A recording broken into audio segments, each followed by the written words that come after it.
Suddenly the decor changed again.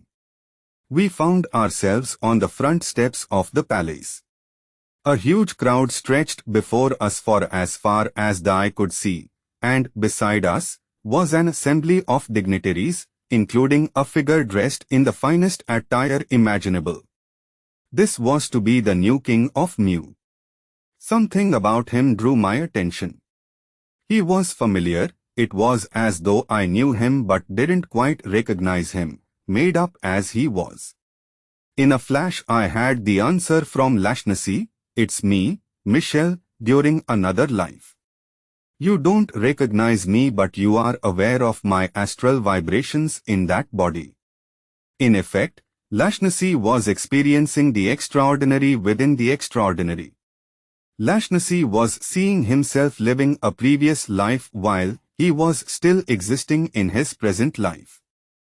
From the hands of one of the dignitaries, the new king received a magnificent headpiece, one which he put on himself. A shout of joy rose from the crowd. The continent of Mu, the most highly developed nation on the planet and ruler over more than half of it, had a new king. The crowd seemed delirious with joy. Thousands of small balloons, garnet, colored and bright orange, soared into the sky, and an orchestra began to play. The musicians of the orchestra, who numbered 200 at least, played from stationary flying platforms located all around the gardens, the palace and the pyramid. On each platform, a group of musicians played together on indescribably strange instruments and in such a way that the sound was distributed as though through gigantic stereophonic speakers. The music was not at all the music we are familiar with.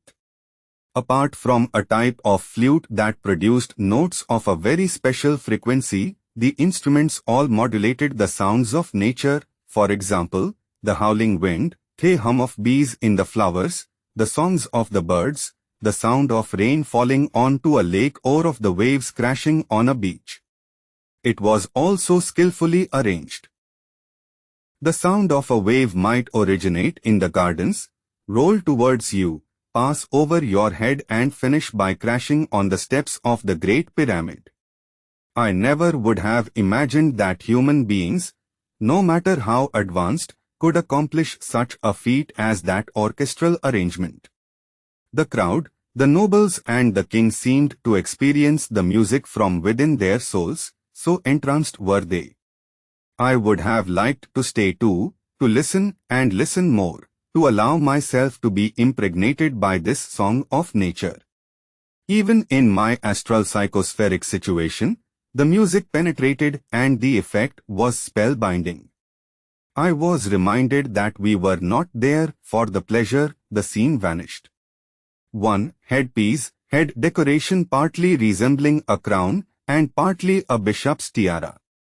Comment of the editor based on the explanation of the author.